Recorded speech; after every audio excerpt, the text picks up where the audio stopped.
तो जय हिंद defence aspirants, welcome back to Target Defence Academy. First time जब हमने वर्ब का क्लास किया था तो हमने क्या किया था, काफी सेक्शन उसमें से कंप्लीट किया था। अब हमारा आता है सेकंड सेक्शन की बात, ठीक है। तो सेकंड सेक्शन की जब बात करते हैं तो हमने ये वाला सेक्शन जो कंप्लीट किया था, बहुत इंपॉर्टेंट है कि जो कंप्लीट किया था एक बार उसको देख तो ले कि भाई किया क्या था, पढ़ा क्या था।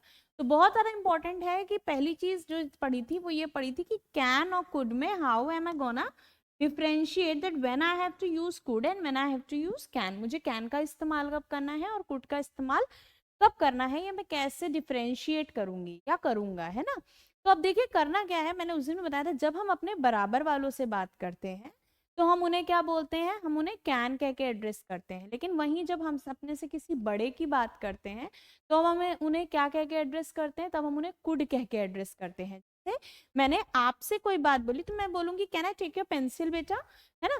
बट जब वही चीज मैं अपने किसी बड़े से, सपोज हम डायरेक्टर सर से कुछ कहना है तो हम कहेंगे could I take your pencil sir, ठीक है। तो यानी जब हम बड़े से बात करेंगे तो क्या यूज होगा, कुड यूज होगा, और जब हम अपने बराबर वालों से बात करेंगे तो क्या यूज होगा, कैन यूज होगा, राइट। चलिए अब आते हैं अपने नेक्स्ट सेक्शन पे, कैन नॉट वाली बात पे। अब क्या लिखा हुआ है, I can not be able to. Now what is the difference between can not और एबल टू। अब देखिए जब आपको एक सिचुएशन दी गई है जिसमें आपको क्या यूज करने के लिए दिया गया है, कैन नॉट दिया गया है, और एक सिचुएशन में आपको एबल टू दिया गया है, ठीक है। तो कैन नॉट और एबल टू में डिफरेंस क्या है, बहुत अच्छी सी बात देखो। कैन नॉट का मतलब भी होता है कि हम किसी काम को नहीं कर सकते, और अगर मैं लिख दूं नॉट एबल टू तो उसका ये मतलब है कि हम किसी काम को नहीं कर सकते। तो क्या जरूरी है कि जब एक बात को मैंने एक बार क्लियर कर दिया कि मैं ये काम नहीं कर सकती तो मैं उसको दोबारा रिपीट करूं, बिल्कुल जरूरी नहीं है। तो इसका मतलब जब हम किसी भी सेंटेंस की फॉर्मेशन कर रहे हैं, we have to make sure that whenever we are using sentence then it has to be in a same grammatical rule, ठीक है। कैन नॉट अगर यूज कर दिया आपने तो कैन नॉट के साथ एबल टू का कोई भी कॉन्सेप्ट नहीं आता है। या तो आप उसमें सिर्फ और सिर्फ कैन नॉट यूज करिए या फिर एबल टू के हिसाब से नॉट एबल टू लगाइए। अब हम देखते हैं अपने नेक्स्ट सेक्शन में। अब हमें क्या दिया हुआ है, I can not come tomorrow, why is what right, it was right because can not come tomorrow में हमने क्या बोला, हमने ये बोला कि कैन नॉट जो है वो कम क्या फेवर कर रहा है, I can not come tomorrow, मैं कल नहीं आ सकता। और उसी जगह सेकंड सेंटेंस है, it is saying I will not be able to come tomorrow, वो भी यही कह रहा है कि मैं कल नहीं आ सकता। लेकिन दोनों अगर एक यूज हुआ तो दूसरा नहीं यूज हुआ, और दूसरा यूज हुआ तो ये वाला यूज नहीं, that means both of them can be use individually. लेकिन हम एक साथ एक सेंटेंस में जो कि यहाँ लाया गया था जिसमें कैन नॉट और एबल साथ आया था वो नहीं यूज कर। अब आते हैं अपने नेक्स्ट सेक्शन पे। नेक्स्ट सेक्शन में हमसे क्या कहा गया है, बहुत नया कॉन्सेप्ट नहीं है, बहुत बेसिक चीज है, बचपन से पढ़ते आ रहे हैं। क्या है, माइट और मस्ट और मे। अब देखते हैं भाई इसमें है क्या। तो जब हम बात करते हैं मे की, जब हम बात करते हैं माइट की, जब हम बात करते हैं मस्ट की, ठीक है। तो मे क्या कह रहा है, माइट क्या कह रहा है और मस्ट क्या। मे का मतलब क्या होता है, मे मतलब कि किसी चीज की पॉसिबिलिटी है, ठीक है। यानी ये पॉसिबिलिटी की सेंस में भी आता है कि कोई चीज के होने की कितनी अनुमान लगाया जा सकता है, ये भी पॉसिबिलिटी के केस में आता है, क्योंकि मे का सेकंड फॉर्म होता है क्या, माइट, है ना। अब देखिए इसमें भी हमने क्या लिखा, पॉसिबिलिटी है, ठीक। दोनों में बात तो सेम लिखी। तीसरे में हमें क्या दिया हुआ है, मस्ट। मस्ट क्या करता है, किसी चीज की पॉसिबिलिटी जो होती है या किसी चीज की पॉसिबिलिटी को 100% कर देता है, या फिर क्या कह देता है कि श्योरिटी दे देता है, श्योर कर देता है, ठीक है। अब इसमें कहा है पॉसिबिलिटी किस हिसाब से चलेगी, तो मे के साथ कैसे चलेगी, जब मे की पॉसिबिलिटी की बात करेंगे तो मे के साथ हमारी पॉसिबिलिटी ज्यादा होती है, ठीक। वहीं पे जब हम किसकी बात करेंगे, माइट की, तो माइट की पॉसिबिलिटी कम होती है, ठीक। अब इसको समझोगे कैसे, अब हमने बोला मे, माइट और मस्ट। अब हमारे पास जब ये तीन सिचुएशन आ गई तो इसको हमें फॉलो कैसे करना है, कि जब हमारे पास कोई ऐसी बात आएगी जिसमें कोई भी क्लियर इंडिकेशन नहीं दिया कि कोई काम नहीं हो सकता, एक नॉर्मल सी बात बताई जा रही है, जैसे मैंने बोला कि आई मे क्वालिफाई दिस। अब उसके आगे कुछ ऐसा नहीं दिया था जो आपको नेगेटिव सोच दे रहा हो, या उसके पहले कुछ ऐसा नहीं दिया था जो आपको नेगेटिव बता रहा हो। तो यहाँ पे I may pass the exam is a correct sentence. In case अगर मैं उसको लिख के दिखाऊं तो इस तरह से होगा, अगर मैं सेंटेंस लिख रही हूँ आई मे पास द एग्जाम, तो जब मैंने बोला आई मे पास द एग्जाम तो ये अपनी जगह बिल्कुल सही सेंटेंस, राइट। चलिए अब इसको हम लोग टिक लगा लेते हैं। अब हमारे आया माइट। माइट को हमें कैसे यूज करना है, माइट के लिए हमेशा क्या होता है जरूरी, माइट के बहुत जरूरी है कि जब हम माइट यूज कर रहे हैं तो she might not come today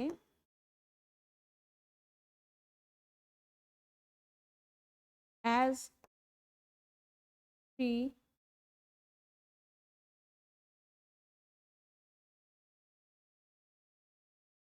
तो नहीं होगा, she thought to be busy. अब यहाँ पे जब मैंने सेंटेंस देखा शी माइट नॉट कम का मतलब क्या होता है, जहां उसके आने की जो है वो बहुत ज्यादा कम है क्योंकि वो किसी काम में बिजी दिख रही थी।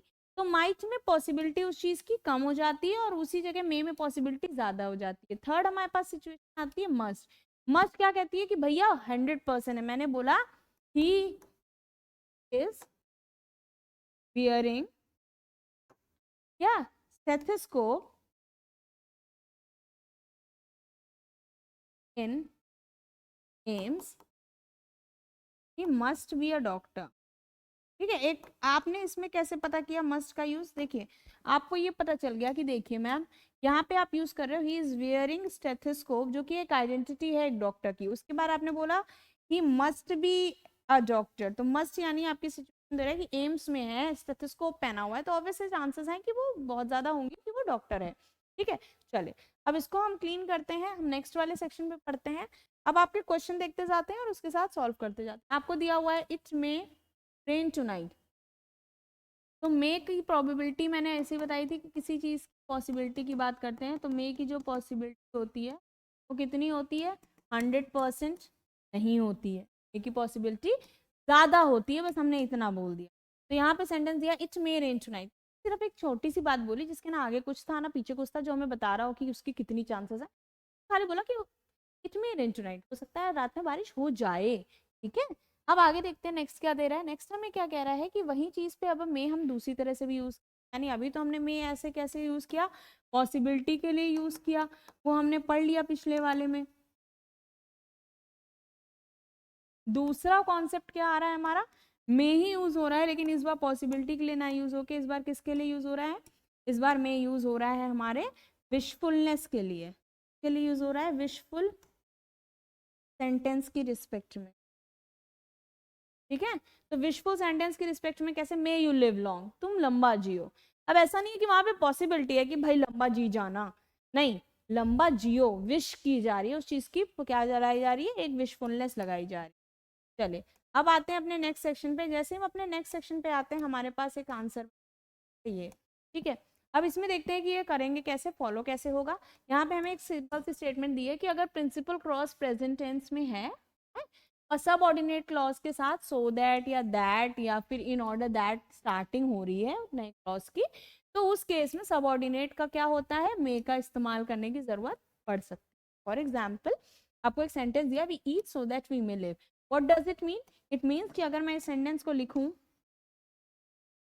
वी ईट और मैं लिखूं वी मे लिव, तो इंडिपेंडेंटली ये दो सेंटेंसेस बन रहे हैं, लेकिन इन दोनों को कनेक्ट करने का काम कौन कर रहा है, तो दैट। अब ये चीज यहां से यहां आई और यहां से आई, we eat so that we may live, तो कंप्लीट सेंटेंस क्या बन गया, we eat so that we may live. ठीक है, अब इसमें सो दैट आप बॉक्स में करिए, ये नंबर 1 था, ये नंबर 2 था। अब इसको बहुत ध्यान से देख लेते हैं इसको सॉल्व कैसे करना है। अब इसमें लिखा है we eat so that we may live. अब बात समझिए, ये पहली बात क्या कह रही है कि हम खाते हैं, बात खत्म हो गई थी, लेकिन उसने क्या बताया, हम खाते हैं ताकि हम जी जाएं, है ना। इसमें अगर मैं इसको हिंदी में लिखूं तो हम क्या लिखेंगे, हम खाते हैं ताकि हम जी पाए। यानी हमारा कहने का मतलब क्या है कि ये जो पर्टिकुलर वर्ड है वो ये एक सेंटेंस में फरकेट कर रहा था और इसको एक सेंटेंस में फरकेट करता है, यानी ये नंबर 1 हो गया, 2 हो गया और ये नंबर 1 हो गया। अब इसमें आते हैं, इसको समझना कैसे है। जब हमारे पास ये सेंटेंस आया तो हम खाते हैं, दैट मीन्स वी ईट, हम खाते हैं, बेसिक बात। ताकि ताकि मतलब सो दैट हम जी पाए, वी में लिव। तो दोनों बातें अपने आप पे बहुत ज्यादा निर्भर करी, मतलब उसका खाना किसी रीजन की वजह से हो रहा है, कोई कॉज है उसके पीछे ताकि वो जी पाए। तो वहां पे जब दूसरे वाले केस में ये आएगा तो इसको हम क्या डिक्लेयर कर देते हैं कि ये हो जाता है हमारा सबऑर्डिनेट क्लॉज, क्योंकि ये बात अपने आप में कुछ नहीं है, जब ये हो रही है तभी ये हो रही है। तो यहाँ पे क्या आएगा, ये है हमारा कौन सा क्लॉज है, जल्दी से बताइए। यहाँ पे देखा था हमने प्रिंसिपल क्लॉज। अब ये बेसिक था जो मुझे आपको बताना था, and I think I am been clear to you people. ठीक है, अब हम एक बार फिर से देख लेते हैं अपने रिकैपिचुलेशन के लिए। हमें बोला गया we eat so that we may live, यानी जब इस तरह का सेंटेंस आए जिसमें सो दैट जुड़ा हुआ हो, किसी दो भागों में सेंटेंस को डिवाइड करते हुए, तो पहला वाला प्रिंसिपल क्लॉज हो जाता है और दूसरा वाला सबऑर्डिनेट। और जब सबऑर्डिनेट क्लॉज लगता है तो उसमें चांसेस है कि हमें मे जैसा शब्द देखने को मिले। बस इतनी बात थी। चाहो तो इसको अच्छे से लिख सकते हो, प्रॉपरली राइट करने के बाद आप इसको इरेज कर सकते हो। अब आते हैं हमने नेक्स्ट सेक्शन पे। नेक्स्ट सेक्शन हमसे क्या कह रहा है, हमारे पास दे रहा है माइट का प्रयोग। ये मैंने अभी आपको बता दिया था, इसको डिटेल में इतना देखने की जरूरत ही नहीं है। इसमें बोला गया है माइट का प्रयोग लेस पॉसिबल किया जाएगा, यानी जहाँ पे किसी चीज होने की चांसेस कम है लेकिन वो सेंटेंस से आपको पता चलेगा। जैसे आप एक बेसिक एग्जाम्पल देखना अभी, कम संभावना के लिए इस्तेमाल होता है माइट, ठीक है, के भाव को व्यक्त करने के लिए किया जाता है। जबकि मे का यूज कब करते हैं, जब हम किसी चीज की ज्यादा पॉसिबिलिटी की बात कर रहे हैं। ठीक, अब यहाँ पे ज्यादा संभावना की भाव को व्यक्त कर रहे हैं तो वो हमारा मे के साथ यूज होता है। जैसे मैंने अभी यही लिखा होता है एक sentence, he may pass the examination. ठीक है, सेंटेंस नंबर 1 हो गया ये। और सेंटेंस नंबर 2 जो है वो एज इट इज ऊपर वाला है, he might pass the examination. क्या इन दोनों में कोई डिफरेंस है? अगर मुझसे कोई पूछेगा और मुझे जीरो अंडरस्टैंडिंग है और आपको कि मैम जो बताया आपके हिसाब से चल, ये मीनिंग जाएगा कि यहाँ पे मे जो है वो ज्यादा पॉसिबिलिटी दिखा रहा है कि इस केस में उसके पास क्वालिफाई करने की पॉसिबिलिटी ज्यादा है, और माइट की बात करें तो ये लेस पॉसिबिलिटी दिखा रहा है। ये क्या दिखा रहा है, लेस पॉसिबिलिटी दिखा। ठीक है, तो ये दो केसेस तो हमारे सामने क्लियर हो गए पिक्चर में। अब हम एक चीज देखते हैं कि अब हम इसको समझेंगे तो कैसे समझेंगे। फॉर एग्जाम्पल अगर मैं इस तो आपको थोड़ा सा वे में बताऊं तो ये कैसे समझ। अब आगे हम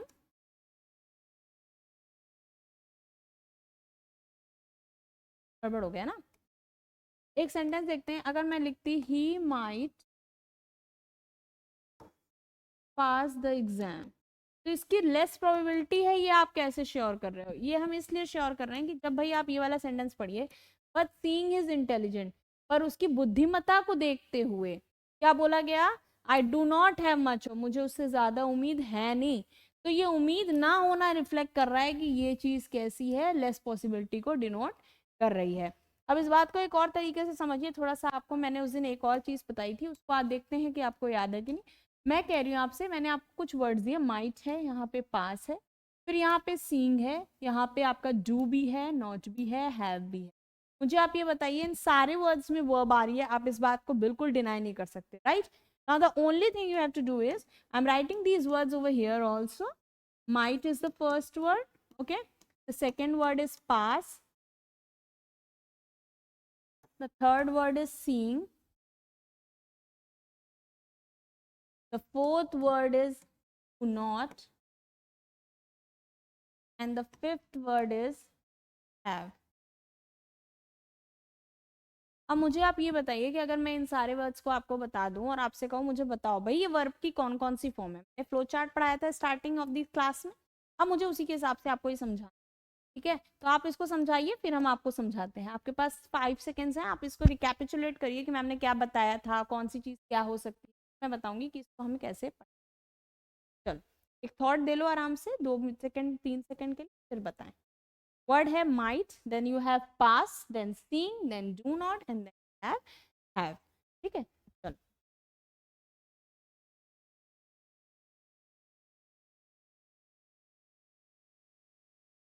अब देखते हैं हमें इसको करना क्या है। हमारे पास दिया हुआ है माइट, पास, डू नॉट और हैव। ठीक है, अब इसमें माइट बहुत इंपॉर्टेंट है, माइट के साथ एक चीज समझने की कोशिश, ठीक है। माइट के साथ क्या केस है कि माइट हमने पहले पढ़ा था कि माइट किसकी तरह यूज हो रहा है, मॉडल की तरह। नहीं भी पढ़ा था तो हम पहले इसमें मेन वर्ब ढूंढेंगे। तो मेन वर्ब हमारी अगर देखा जाए तो मेन वर्ब क्या है, पास है। तो मेन वर्ब अगर पास है तो हम इसमें लिख देते हैं कि ये क्या है, हमारी मेन वर्ब है, ठीक है। अब आते हैं नेक्स्ट पे। नेक्स्ट हमारे पे किया हुआ है कि मेन वर्ब के साथ सीइंग है। सीइंग क्या होता है, आपको क्या बताया था मैंने, सीइंग किसकी तरह यूज हो रहा है यहाँ पे, जीरंड की तरह यूज। सीइंग क्या हो गया, जीरंड हो गया। फिर हमें डू नॉट दिया है, डू नॉट हमारी क्या है, हेल्पिंग वर्ब है ना। ध्यान से देखो सेंटेंस को। और हैव क्या है, हैव हमारा पोजेशन बता रहा है किसी चीज के, तो पोजेशन के केस में आएगा, that's why possession, this is not a verb. तो ये चीज थी जो हमें समझनी थी। अब को मैम इसको हमें फिर से समझ कि आपकी बातें हमें समझ नहीं आई, तो जरा मुझे ये बताना, पास क्या है, मेन वर्ब है। मेन वर्ब के पहले दो ही चीजें हो सकती हैं, क्या हो सकती है, या तो वो मॉडल लगे और या वो कोई हेल्पिंग वर्ब लगे, यानी या तो वो मॉडल ऑक्सिलरी वर्ब लगे या वो हेल्पिंग वर्ब के फॉर्म में आए। हेल्पिंग वर्ब यहाँ है नहीं, तो बचा क्या, मॉडल। तो माइट क्या हो गया, मॉडल। ठीक, पॉइंट नंबर 1। पॉइंट नंबर 2 दिया है पास। पास क्या है, पास हमारी मेन वर्ब है, कॉन्सेप्ट खत्म। फिर दिया हुआ है सीइंग। सीइंग क्या है, देखो, बट सीइंग यानी he might pass the exam but seeing, हमने पहले ही बताया था कि सी जो होता है वो कैसा होता है, एक ट्रांसिटिव वर्ब अगर है तो उसके साथ आईएनजी नहीं लगता है। जब वो स्टैटिक वर्ब होता है तो उसके साथ आईएनजी लगता है, ठीक है, पहली बात। और दूसरी बात तो ये हो गई। अब तीसरी चीज इंपॉर्टेंट ये है कि ट्रांसिटिव वर्ब हो गया, स्टैटिक वर्ब हो गया। अब तीसरी चीज ये है कि सीइंग क्यों लिखा है फिर यहाँ पे, किस कॉन्टेक्स्ट में, तो ये जीरेंड है। यानी हमने पढ़ा है कि जब कोई वर्ब इस तरह से इस्तेमाल हो कि वो एक नाउन का काम करे, यहाँ पे यही वर्ब किसका काम कर रही है, एक नाउन का काम करे, तो हम उसे क्या कहते हैं, हम उसे जीरेंड कहते हैं, इसलिए जीरेंड, ठीक है। यानी क्या क्या गया कि वो पास तो कर सकता है या वो हो सकता है पास कर ले, लेकिन उसकी बुद्धिमत्ता को देखते हुए मुझे उससे ज्यादा उम्मीद नहीं है। तो हैव, डू नॉट हैव यहाँ पोजेशन आ रहा है कि I do not have much, हो मुझे उम्मीद नहीं है, ये टेंस के लिए नहीं आया, इसीलिए यहाँ पे पोजेशन दिखा रहा है। डू नॉट आपकी हेल्पिंग वर्ब है, क्योंकि हैव यहाँ पे आपकी मेन वर्ब के फॉर्म में आ रहा है, मेन वर्ब हैव हैड चलती है। डू नॉट आपकी हेल्पिंग वर्ब है, सीइंग आपकी जीरेंड है, माइटी हो गया। ये बहुत ही हाई लेवल का क्वेश्चन था जो शायद आपको नॉर्मली क्लियर ना होता अगर आप इसको डीपली ना पढ़ते, ठीक। चलिए अब हम इसकी स्क्रीन क्लियर करते हैं और आते हैं अपने नेक्स्ट क्वेश्चन की तरफ। नेक्स्ट क्वेश्चन हमारे सामने बड़ा सुंदर सा दिया हुआ है, हमारे सामने एक सेंटेंस है। उससे पहले कि हम इस सेंटेंस को पढ़ें, मैं एक बेसिकली आपको एक थोड़ा सा आउटलाइन दे रही हूँ। तो कुछ नहीं बोला इसमें, ये बोला है वही चीज जो मैंने बताई थी। अगर हम किसी चीज को लेके 100% श्योर हैं, पॉइंट नंबर 1, या फिर हमारे साथ क्या केस बन रहा है कि या तो हम किसी चीज को लेके 100% श्योर हैं, या हम उसकी होने की पॉसिबिलिटी 100% है, ठीक है, यानी हम श्योरिटी ले रहे हैं, तो उस चीज के लिए हम क्या यूज करते हैं, उन सारी चीजों के लिए हमारा जो टर्म यूज होता है वो मस्ट का। अब आप सेंटेंस पढ़िए, he stays in a 5 star hotel and travels by flight, he must be very rich. अब आपको पहले दो बातें ऑलरेडी बता दी गई जो जस्टिफाई कर रही थी कि वो इस कंक्लूजन पे क्यों पहुंचा। पहली बात आपको क्या बताई गई, उससे बोला गया कि वो भाई ऐसा है 5 स्टार होटल्स में तो वो रहता है, ठीक है, यानी स्टेज लेता है और ट्रेवल करता है वो फ्लाइट से, तो एक एक इंडिकेशन है कि ये दो चीजें वही कर सकता है जिसके पास पैसा होता है, ठीक। तो पैसे की बात आ गई तो फ्लाइट हो गया, मतलब फ्लाइट के थ्रू ट्रेवल कर रहा है, और उसके बाद उस चीज पे कंक्लूजन दी गई कि भाई वो पैसे वाला तो होगा, और इस बात में आप डाउट भी नहीं करोगे। तो यानी पे आपके जो पॉसिबिलिटी के चांसेस हैं वो कैसे हो गए, पॉसिबिलिटी भी आपकी 100% हो गई, श्योरिटी भी आपकी 100% में आ गई। तो this was a very simple case of must. अब हम देखते हैं नेक्स्ट केस की तरफ। अब एक सिंपल सा सेंटेंस है, again the question arises, ma'am मैं तो पॉसिबिलिटी में था, ये क्या लेके आ गई आप, तो बहुत ध्यान से देखिए। अगर मैं लिख रही हूँ ए आए कम इन सर, ठीक, तो यहाँ पे मे का क्या रोल है, यहाँ पे मे का क्या रोल है देखते हैं। मे आई कम इन सर मैंने बोला, तो मे आई कम इन सर का मतलब है,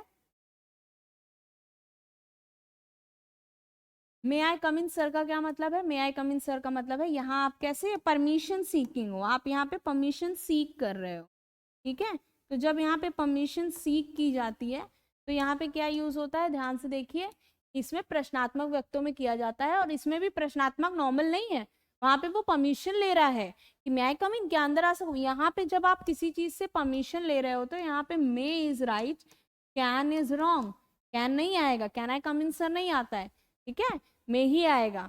आपके बराबर का कोई है तो आप कैन कह लो, लेकिन आपसे जब कोई बड़ा होता है तो आप उसके लिए मे यूज करते। सिंपल सी बात थी, इतना सोचना नहीं था। एक बार हम इसकी हिंदी रीडिंग लगा लेते हैं ताकि कोई हिंदी मीडियम का बच्चा है तो उसके किसी थॉट प्रोसेस में दिक्कत ना हो, है ना बेटा। मे का प्रयोग सम्मान के साथ निवेदन करने के लिए प्रश्नात्मक व्यक्तों में किया जाता है, ठीक है, यानी सम्मान भी देना है और किसी चीज का निवेदन भी करना है तो प्रश्नात्मक वाक्य तो होगा, साथ में उसमें निवेदन भी झलकना चाहिए, ठीक है। आगे आते हैं इसके पास, सेंटेंस बड़ा प्यारा सा दिया हुआ है। अब इसमें देखते हैं कि भाई गलती देखने से पहले ये बताइए कि पढ़ना क्या है। पढ़ना ये है कि हमें ये बोला गया कि मे और माइट जो होता है तो ऐसे वर्ड हैं जो ऑलरेडी किसको दर्शा रहे हैं, बताइए। ऑलरेडी वो किसको बता रहे हैं, पॉसिबिलिटी को बता रहे हैं कि किसी चीज की होने की कितना अनुमान लगाया जा सकता है। दूसरी बात जो इंपॉर्टेंट याद रखनी है कि वी में और पॉसिबली दोनों में क्या डिफरेंस है। पॉसिबली जो है उसके साथ क्या केस है, जब पॉसिबली की बात करेंगे उसके साथ ये आएगा, या तो पॉसिबली यूज करो, ठीक है, और या आप इसके साथ मे का इस्तेमाल। जब आप मे का इस्तेमाल करते हो तो मे के लिए हम क्या बोलते हैं, मे के लिए हम बोलते हैं कि यू मे कम, तुम चाहो तो आ सकते हो। मैंने बोला it may be possible that you may come, तो यहाँ पे पॉइंट क्या हुआ कि जब हम पॉसिबली यूज कर रहे हैं उसके साथ मे नहीं यूज करेंगे, मे यूज करें तो पॉसिबली। तो उसी तरह का सेंटेंस आपके सामने आया था जहाँ पे वी मे का भी यूज हुआ और उसके साथ पॉसिबली का भी यूज हुआ, कम टुमारो। तो ये सेंटेंस सुपरफ्लुअस हो गया। सुपरफ्लुअस का मतलब होता है कि मोर देन वन मीनिंग, मतलब टू वर्ड्स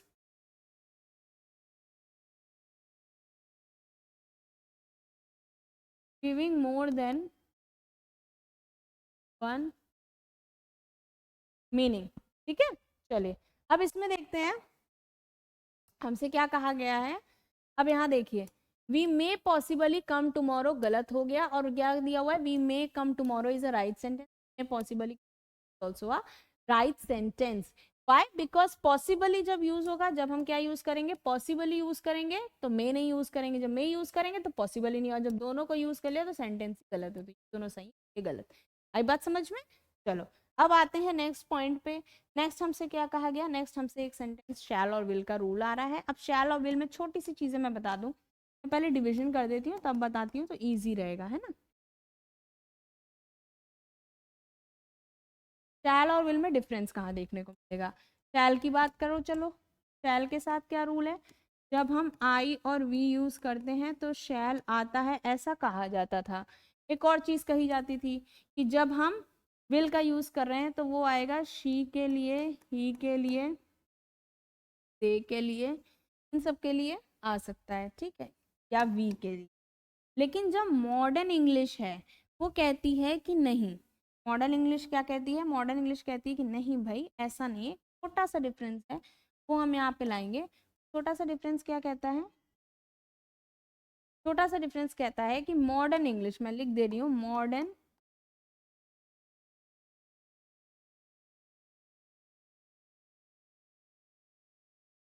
शैल और विल दोनों कैसे हैं, एक्सेप्टेबल हैं, दोनों को एक्सेप्ट किया जा सकता है, दोनों कैसे हैं, एक्सेप्टेबल हैं। अब दोनों दोनों जब एक्सेप्टेबल हैं तो उनके साथ क्या केस होगा, जल्दी से देख लेते हैं। अब देखते हैं क्या केस होगा। यहाँ पे जब एक्सेप्टेबल की बात आई तो इसमें सबसे बड़ी चीज जो आपको याद रखनी है कि आई, शैल या विल दोनों सही है, ठीक है, यानी नॉर्मल सेंटेंस में सही है। लेकिन जब इंटेरोगेटिव आता है, जब इंटेरोगेटिव आता है तो इंटेरोगेटिव में आई के साथ शैल ही जाएगा और वी के साथ भी शैल ही जाएगा। ये करेक्ट है, ये करेक्ट है कब, जब ये इंटेरोगेटिव का केस है। एग्जाम्पल के तौर पे देखो कैसे, जैसे सपोज करो मैंने एक छोटा सा सेंटेंस दिया होता और वो सेंटेंस होता शैल आई कम, और एक सेंटेंस दिया होता शैल कम, और एक सेंटेंस दिया होता विल आई, और एक सेंटेंस दिया होता विल बी कम। बहुत दिमाग लगा के आंसर देना है, ठीक है। अब हम आंसर देखेंगे कैसे सही है। शैल आई कम सही है, क्योंकि अभी हमने क्या बोला, शैल के साथ आई। जब क्वेश्चन पूछेंगे, जब भी हम क्वेश्चन पूछेंगे तो बहुत ज्यादा इंपॉर्टेंट है कि शैल और वी, मतलब लाइक आई और वी के साथ शैल ही आए। लेकिन जब नॉर्मल सेंटेंस दिखेंगे तो विल भी यूज हो सकता है, शैल भी यूज हो सकता है। ये चीज इंपॉर्टेंट थी जो आपको याद रखनी थी। और इसी शैल वी कम, अब ये बताइए हमने कब बताया कि वी के साथ विल नहीं आ सकता? बोला था भाई वी के साथ विल तब आएगा जब normal sentence. We will come सही है, लेकिन शैल वी कम सही है कि गलत है ये जज करना है। तो कैसे देखेंगे, वी विल कम सही है और शैल वी कम भी सही है, क्योंकि जब हम क्वेश्चन पूछेंगे तो वी के साथ और आई के साथ शैल ही आएगा। लेकिन जब हम नॉर्मल सेंटेंस बोलेंगे तो विल और शैल दोनों आ सकते। बात यहाँ लिख के बताई थी आपको। तो यहाँ पे शैल लिखा है, वी लिखा है, कम लिखा है, बिल्कुल सही है। फिर आगे लिखा हुआ है will I come, will I कम नहीं यूज हो सकता, विल वी कम यूज नहीं हो सकता, यानी ये दोनों नहीं है, ये गलत है। बात समझ में आई? एक बार इसको अच्छे से लिख लीजिए, एक बार फिर से याद रखिए। आई और वी के साथ शैल का इस्तेमाल तब होता है जब हम उससे कोई क्वेश्चन बना रहे हैं, जैसे शैल आई कम, shall we come, shell I go, shell we गो। लेकिन जब हम नॉर्मल सेंटेंस बना रहे हैं, I will go, we will go, तो विल एक्सेप्टेबल है, विल भी लगा सकते हैं और शैल भी लगा सकते हैं, ठीक। अब यही चीज आपको समझानी थी और इसी चीज को उन्होंने ऊपर समझाया हुआ है। मैं इसको आपको क्रॉस चेक करके दोबारा दिखा दे रही हूँ। Shall go to college tomorrow and he will come with me, fine, this is fine, क्योंकि ही के साथ तो हमने कहा था कि विल आता है। देखिए ना, ही के साथ मैंने विल बताया था आपको। अब दूसरा केस क्या बोला है, मॉडर्न इंग्लिश में हम आई और वी के साथ विल का प्रयोग कर सकते हैं, जबकि स्वीकार्य है। लेकिन इंटेरोगेटिव सेंटेंस में अब आई और वी के साथ शैल का प्रयोग होना जरूरी है अब भी, इसीलिए ये लिखा हुआ है। तो विल आई गो गलत होगा, शैल आई गो से सही होगा। लेकिन अगर मैं लिखूं आई शैल गो तो ये भी सही है, और अगर मैं लिखूं आई विल गो तो ये भी सही है। क्यों? क्योंकि ये कैसे सेंटेंस है, ये अफर्मेटिव है। ये कैसे सेंटेंस है, ये affirmative sentence. I think I am clear to you. जल्दी से इसको लिख लीजिए, फिर हम नेक्स्ट पॉइंट की तरफ बढ़ते हैं।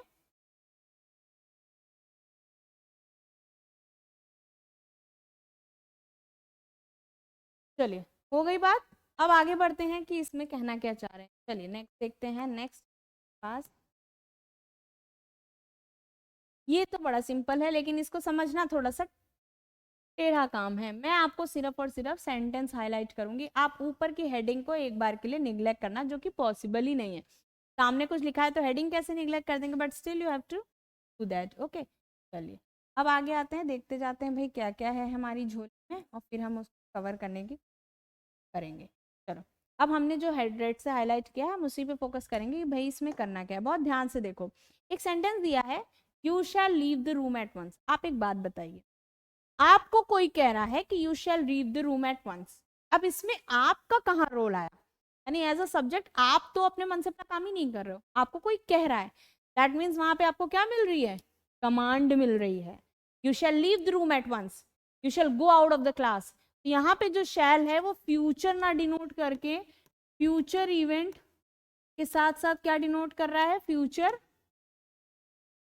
तो है ही है, प्लस कमांड भी शो कर रहा है। आई बात समझ में? नेक्स्ट क्या दिया है, you shall be awarded, I will help you come what मे। मैंने कहा जिस तरह तुमने काम किया यू शैल बी अवॉर्डेड, तो यानी शैल बी अवॉर्डेड यहाँ जो आया और यहाँ पे आया I will help you come what में, दोनों में ये दिखा रहे हैं कि चाहे जो सिचुएशन आ जाए मैं तुम्हारी मदद करूंगी या करूंगा। और यू शैल बी अवॉर्ड, जो तुमने काम किया तुमको तो इसके लिए अवार्ड मिलना ही चाहिए। तो दोनों केसेस में किसी तरह का क्या किया जा रहा है, एक तरह का वरदान दिया जा रहा है या फिर प्रतिज्ञा की जा रही है। That means what else you can say is this is the promising way, promising way है, ठीक। चलिए अब नेक्स्ट देखते हैं, नेक्स्ट हमसे क्या कह रहा है। नेक्स्ट हमसे बोला है trespassers shall be prosecuted. Do you know the meaning of trespassers? Let me tell you. Trespassers उनको बोला जाता है जो आवारा होते हैं। क्या होते हैं ट्रिपासर्स? क्या होते हैं? आवारा होते हैं, ठीक है। तो आवारा लोगों को हम क्या कहते हैं, ट्रिपासर शैल बी प्रोसिक्यूटेड। तो इसी चीज को यहाँ पे बोला गया है। अब देखते हैं इसमें क्या दिया है, सिंपल है। इसमें बोल रहा है कि ट्रिपासर शैल बी प्रोसिक्यूटेड, दूसरा दिया है I will punish you, I will punish. अभी बताइए कोई और आपसे कह रहा है आई विल पनिश यू, तो आपसे प्यार से नहीं बोल रहा, वो आपको किसी तरह की थ्रेट दे रहा है, किसी चीज का डर बैठा रहा है। मैं क्लीन कर देती हूँ फॉर योर कंफर्टनेस, ठीक है। थ्रेट यानी डर दिखा रहा है, इस वाले में भी डर दिखा रहा है। शैल बी प्रोसिक्यूटेड मतलब उनको गिरफ्त में लेना चाहिए, तो ये भी एक तरह का थ्रेट है, एक तरह का डर है। यानी शैल के कितने मल्टीपल डायमेंशंस हो सकते हैं, जिस जिस तरह से उसका इस्तेमाल होता है वो दिखाया गया है। अब एक इंपॉर्टेंट है डिटर्मिनेशन। भाई डिटर्मिनेशन क्या होता है? डिटर्मिनेशन मतलब मैंने कहा कि मैं ये पेपर क्लियर करूंगी और मैं सबको दिखाऊंगी कि मैं भी कर सकती हूँ। अब इसमें आपने क्या बोला? आपने बोला तो सारी बात फ्यूचर में, लेकिन आपकी एक अपने आप में डिटर्मिनेशन दिख रही है, अपने आप में एक दृढ़ संकल्प दिख रहा है। तो उसी दृढ़ संकल्प की बात करें कि I will work hard and score good marks. आपने खुद से बोला कि I will work hard and score good marks, यानी ये एक फ्यूचर इवेंट को तो डिनोट कर ही रहा है, और फ्यूचर इवेंट के साथ एक और चीज दिखा रहा है, जो कि क्या दिखा रहा है? एक बहुत ज्यादा अपने आप में क्या है? डिटर्मिनेशन है। ठीक है, क्या है? डिटर्मिनेशन है, अपनी आप से एक वादा है, जो कि सेल्फ डिटर्मिनेशन के अंडर आता है।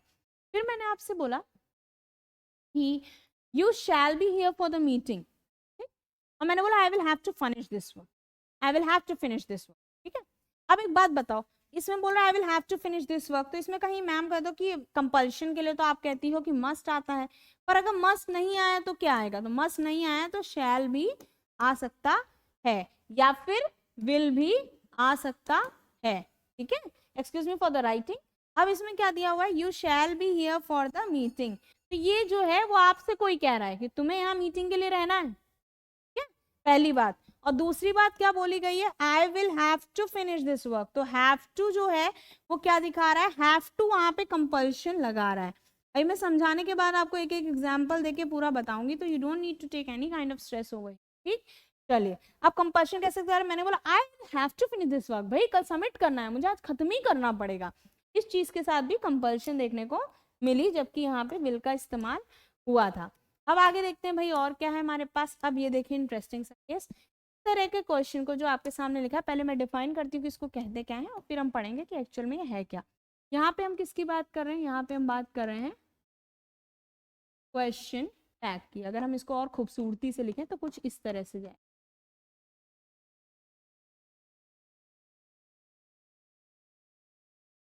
ठीक है, क्वेश्चन टैग। अब क्वेश्चन टैग पे एक बात मैंने आपसे पूछी और मैंने उसी पे क्वेश्चन, मैंने कहा यार चल साथ में डांस करते हैं, करें क्या? है ना?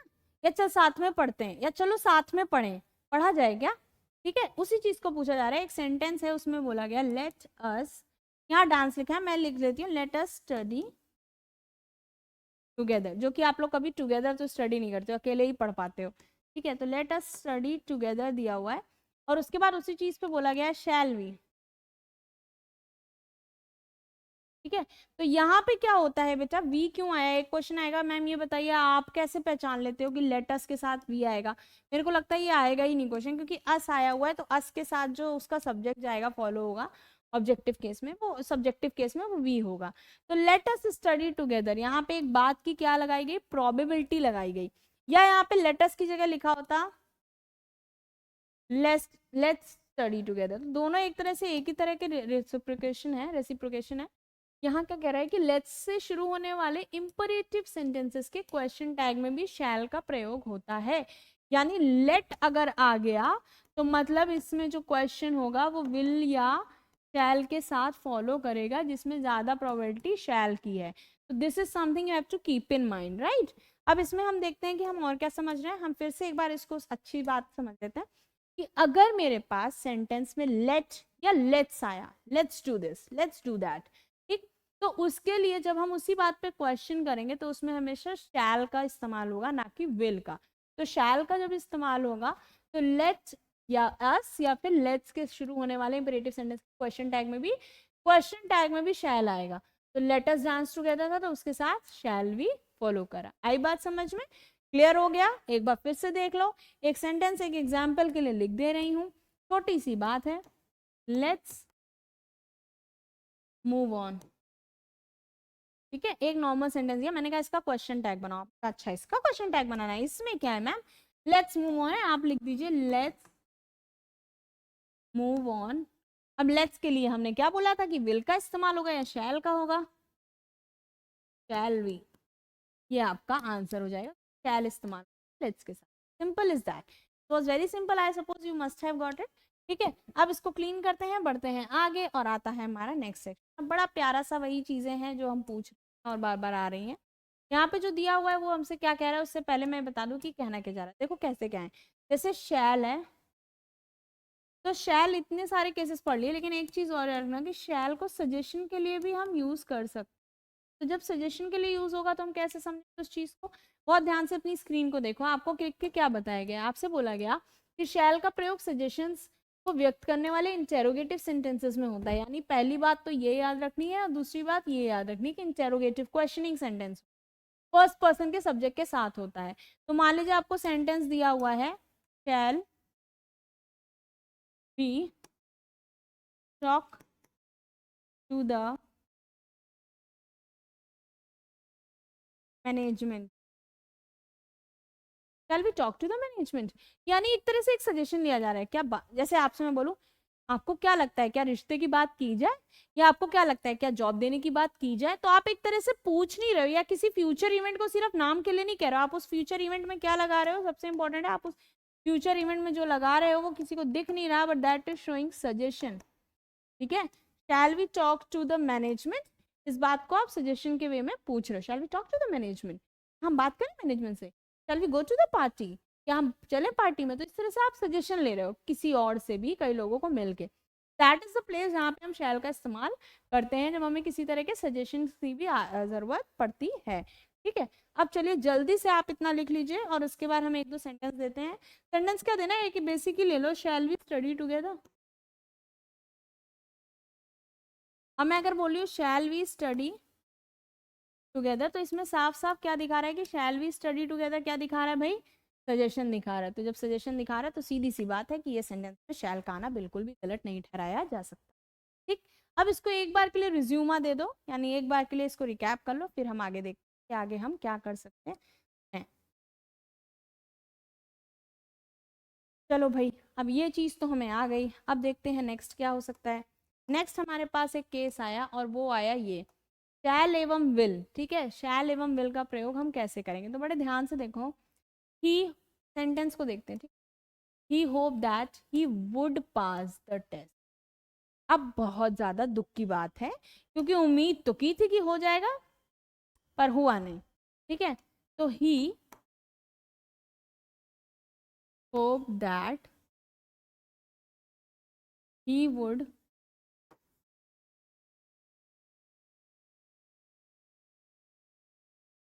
पास द टेस्ट। होप्ड किस फॉर्म में है मुझे बताइए, वर्ब की, पहले मैं दूसरा पेन से लिखूँ ना, आप लोगों को समझ में कम आता है। वर्ब की सेकंड फॉर्म है, तो जब वर्ब की सेकंड फॉर्म लग रही है तो उसके साथ जो हमारी ये वाली जो मेन वर्ब है, या इसको कह लो जो सपोर्टिंग वर्ब है, उसके पहले भी जो वर्ब लगेगी वो भी तो सेकंड फॉर्म में लगेगी, क्योंकि ये तो V1 है। ठीक, ये V2 हो गया, तो सेंटेंस का नॉर्मल स्ट्रक्चर समझ में आ गया। फिर से देखो, हमारा सेंटेंस V2 में शुरू हुआ है, फिर हमारे पास V1 में आ गई कोई वर्ब की फॉर्म, इसका मतलब उसके पहले लगने वाली चीज V2 में रही होगी, जो कि ये दिखा रही कि ये पूरी बात जो है पास्ट में ही बोली गई है। ही वुड पास एग्जाम, मतलब उसने उम्मीद की थी कि वो एग्जाम को पास कर लेगा। अगर मैं इसको हिंदी में लिखूँ तो इसमें क्या होगा,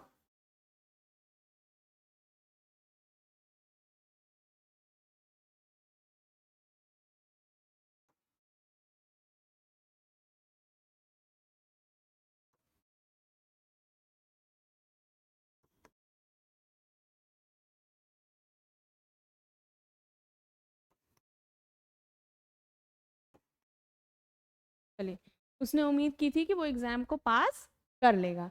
अब इसमें देखते हैं हमें इसमें समझ में क्या आया। हमें इसमें सिंपली ये समझ में आया कि यहाँ पे एक चीज दी हुई है जो कि कह रही है, अगर वाक्य पास से शुरू हुआ है तो विल शैल नहीं वुड शुड यूज होता है। ये मैं आपको पहले ही बता चुकी हूँ, लेकिन शुड के साथ मैंने और भी केसेस बताए थे कि शुड हमेशा कंपल्शन लगाता है, तो प्रेजेंट के साथ और पास के साथ दोनों में आ सकता है, कोई बहुत ज्यादा प्रॉब्लम नहीं हो जाएगी। ठीक है, उसके बाद दरअसल ये नियम तब भी लागू होते हैं जब विल शैल के स्थान पर कोई मॉडल का वर्ब प्रयोग हो। ठीक है, तो इसका मतलब क्या है, समझ में आया। अभी देखो मैं समझाती हूँ।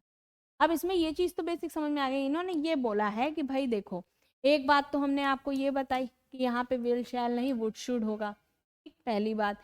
दूसरी बात, he said that he was coming, तो यहाँ पे अगर मैं इसको ये ना लिख के ये लिखूं, इन्होंने जो पहला सेंटेंस लिखा हुआ था अगर आप उसको देख पा रहे हो तो शायद आप ये रियलाइज करोगे कि पहला सेंटेंस लिखा था he said that he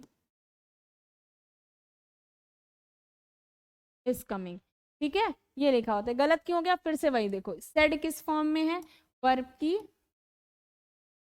second form में है, तो वर्ब की सेकंड फॉर्म में है तो उसकी आने वाली जो वर्ब होगी वो हमारी फर्स्ट फॉर्म में नहीं रह सकती ना, हेल्पिंग वर्ब तो आपको उसी फॉर्म में लगानी पड़ेगी जिस फॉर्म में सेंटेंस शुरू हुआ है। तो अब ये सेंटेंस हमारा सही है। Is that clear? Are you able to recognise कि कहाँ पे किस चीज़ों को कैसे पकड़ना है? अब बात समझो आगे क्या देखनी है। ठीक है, तो हम करते हैं क्लीन और करते हैं हम अपने नेक्स्ट सेशन की। सेशन हमारे पास दिया हुआ है, वो हमसे क्या कह रहा है? सिंपल सी बात है, कह रहा है विल शैल नहीं वुड शुड यूज होता है कब? जब वाक्य कभी पास्ट में हो। तो मैंने बोला सपोज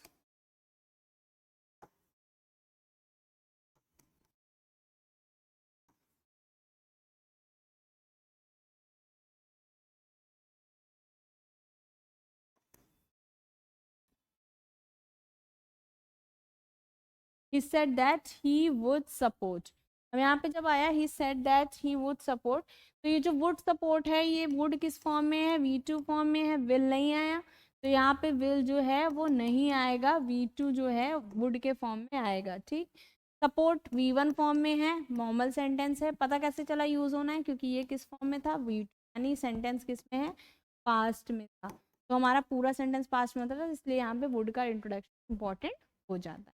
ठीक है, अब एक बात समझने की कोशिश करो कि अब ये चीज कह रहे हैं, अब इन्होंने एक चीज और बोली है, इसको तुम सोचोगे मैम ये क्या कंफ्यूजन कर रही है। ये नियम तब भी लागू होता है जब विल शेयर के स्थान पर कोई मॉडल आए। इसका मतलब समझ रहे हैं आप क्या है? जैसे मान लीजिए यहाँ पे सेंटेंस लिखा होता है ही सेड दैट ही माई मे कम। ठीक है, अब इसको हम कैसे करेंगे? He said that he may come, तो इन्होंने वही बात बोली ना कि ये विल शैल के स्थान पर अगर कोई मॉडल आए तब भी हमें ये वाला रूल फॉलो करना है। यहाँ पे मॉडल क्या आ रही है आप बताइए? यहाँ पे मॉडल आपकी क्या आई? मे आई, तो मॉडल जहाँ है वहां पे भी हमें किसका यूज करना है? हमें वुड और शुड का यूज करना है, मतलब वुड और शुड की तरह ही फॉर्म लेके second. He say that he मे कम नहीं, ही माइट कम। ठीक, अब नेक्स्ट मैं लिखूं, इसी में मैं लिख दूं ही सेड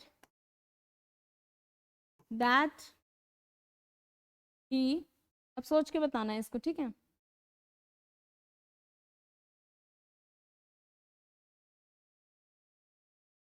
अब इसको चेंज करेंगे। आपने बोला सेड है मैम, सेड तो V2 है, V2 पास डिनोट करता है, तो इसके पास डिनोट करने की वजह से आपको जो आगे लगाया है शैल, इसको चेंज करना पड़ेगा शुड में, क्योंकि फिर से यही बात है, कम तो ऑलरेडी V1 फॉर्म में है तो ये वाला भी V2 फॉर्म में हेल्पिंग वर्ब हो जाएगी, इसको फॉलो करेगी ये। और रूल के हिसाब से ये वाले के हिसाब से भी ये बात से बैठ रही है। आई बात समझ में? क्लियर हो गया? अब 2 मिनट के लिए आप इसको विजुअलाइज करो, फिर हम पढ़ते हैं अपने नेक्स्ट सेक्शन जो कि हमारा और ज़्यादा इंपॉर्टेंट हो जाता है from the perspective of NDA examination, या किसी भी लेवल पे इंग्लिश सॉल्व कर रहे हो बेटा, बिना बेसिक रूल्स आपको नहीं। इसको समझाने से पहले एक छोटी सी बात पढ़ लेते हैं कि कंडीशनल सेंटेंस नाम की चीज़ अगर ज़िंदगी में कभी भी सुनी नहीं है तो बहुत इंपॉर्टेंट है कि थोड़ा सा आज इसको सुन लिया जाए, क्योंकि ये कहीं ना कहीं गेम जो है चेंज कर सकता है। It is a game changer, मैं लिख भी दे रही हूँ, ये गेम चेंजर है। जिसको ये नहीं आया वो कहीं ना कहीं कुछ क्वेश्चंस गलत करके आएगा। आप पहले एक तरह सोचिए कि वो हम क्या थॉट दे सकते हैं या इसके बारे में क्या कहा जा सकता है। ठीक है,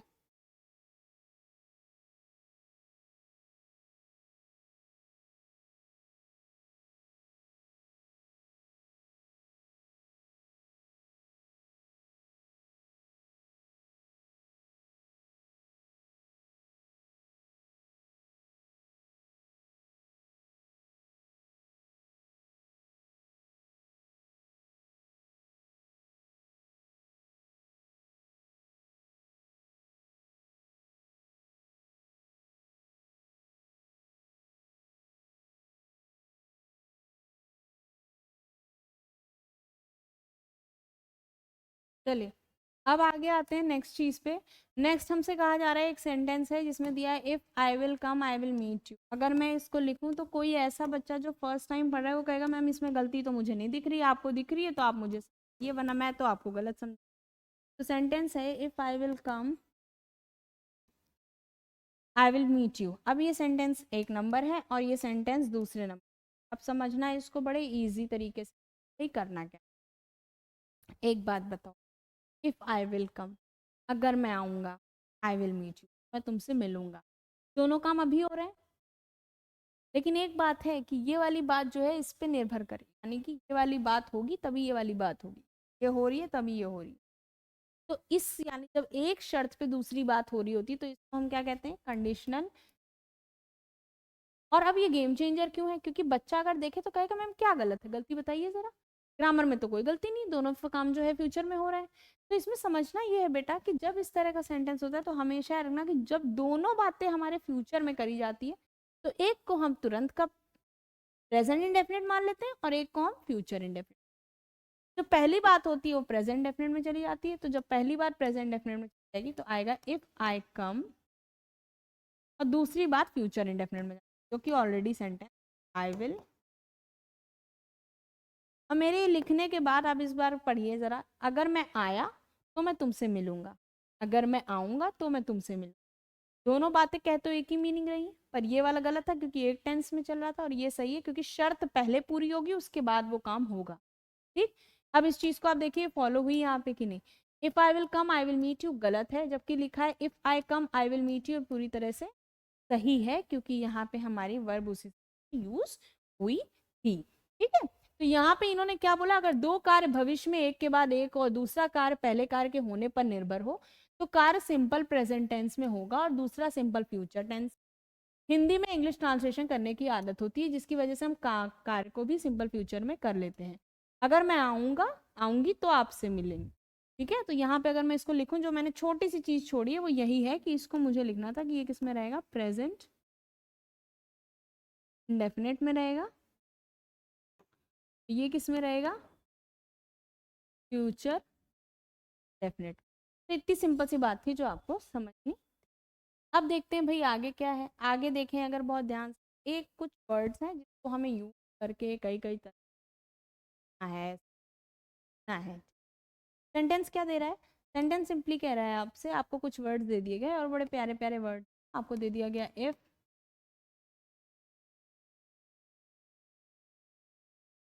एज सून एज,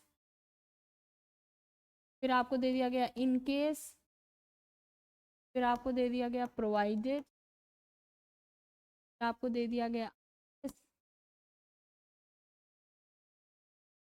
फिर आपको दे दिया गया अनटिल, बिफोर।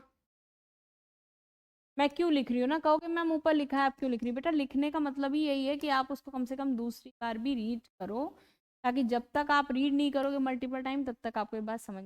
कहने का मतलब ये है कि इस चीज़ को हम नेक्स्ट चैप्टर में पढ़ेंगे, लेकिन अभी के लिए हम बस इतना याद रख सकते हैं कि जब if, as soon as, in case, provided. ठीक है। एक मिनट रुकिए, अभी इस चीज़ को समझने की बहुत ज़्यादा ज़रूरत है कि हम ये क्या समझ।